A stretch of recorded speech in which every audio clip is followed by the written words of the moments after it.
So there is plenty of liturgy, and we shall return to it in a few minutes. But as we have in the past few years, I want to take a moment to stop and to think and to talk a bit about some of the ideas of Yom Kippur. Over the past few days, for a reason that you may be able to understand, I was starting to look at the Torah commentaries on the flood.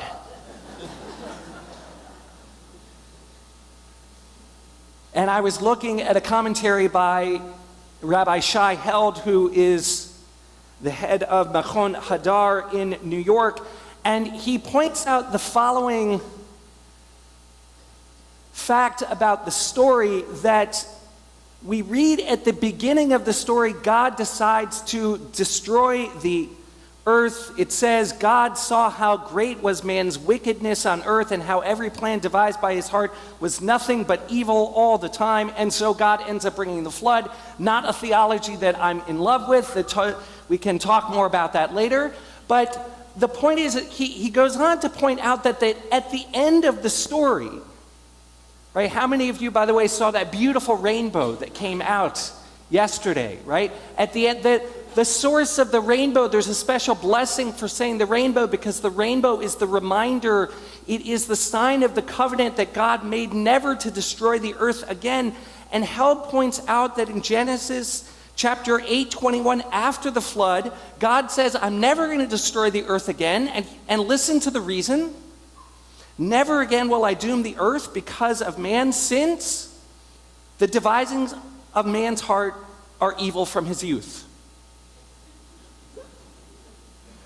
Which I thought was the same exact reason that God decided to bring the flood in the first place. And the same thing happens at the sin of the golden calf. The Jewish people commit the sin of the golden calf. God gets angry, and in 3 different places, God says, I am angry because this people is a stiff-necked people. We're stubborn. Not much has changed. Okay. I heard some giggles. It's okay.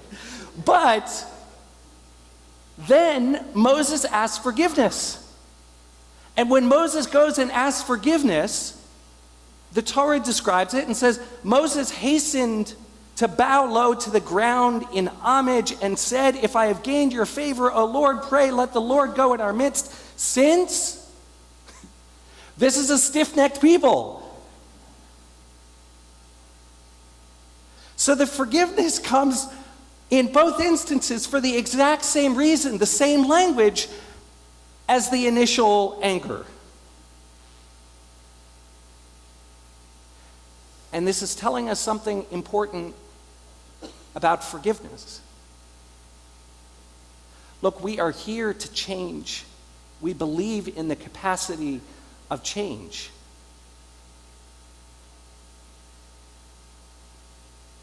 But we can't control whether other people are going to change. We can barely control if we're going to change. And so forgiveness may not mean that the things that make us angry or frustrated change. It may mean that what changes is our perspective and how we interpret them. In his book on the High Holidays, This is Real and You Are Completely Unprepared, this is a wonderful book, Rabbi Alan Lew, he wrote about the feelings of being angry and afraid. He said, these feelings are so familiar to us, we usually believe them to be a part of our intrinsic being. They are not. And in this sacred time of transformation, while the gates of heaven are open and we are finally awake, we can see that they are not. They only become us by our choice.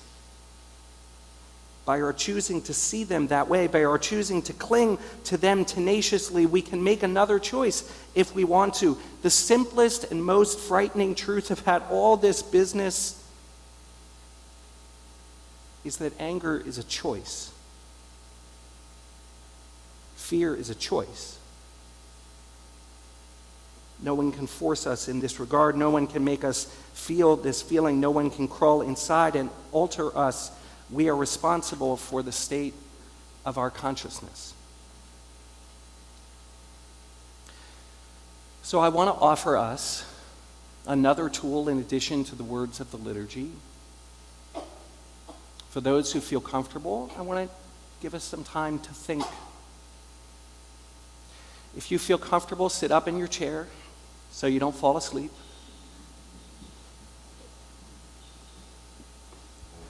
And place your hands on your lap. If you don't want to do this, it's okay. Just you can sit comfortably for a few minutes, but I do ask that you not disturb anyone around you. If you feel comfortable, close your eyes and breathe deeply in through your nose and out through your mouth. And focus on your breath.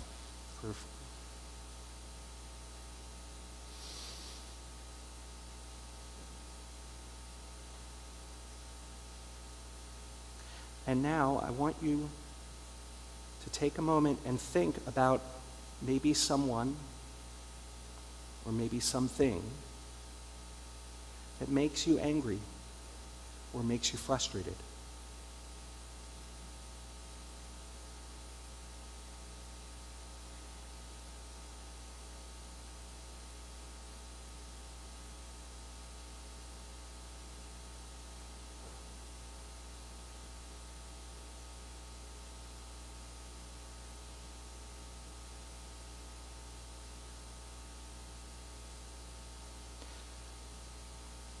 And now take a moment and try to see that thing with compassion.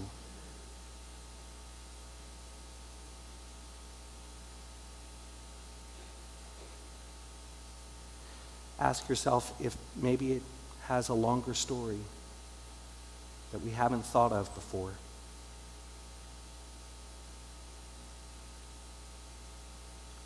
Or maybe it has a use in the world or for us that we hadn't dreamed of.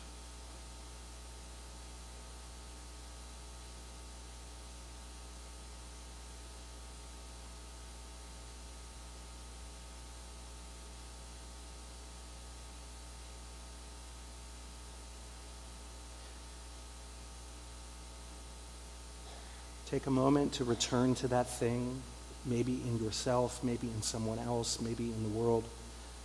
And imagine it again, but this time, imagine yourself reacting with compassion, not anger, with mercy, not judgment.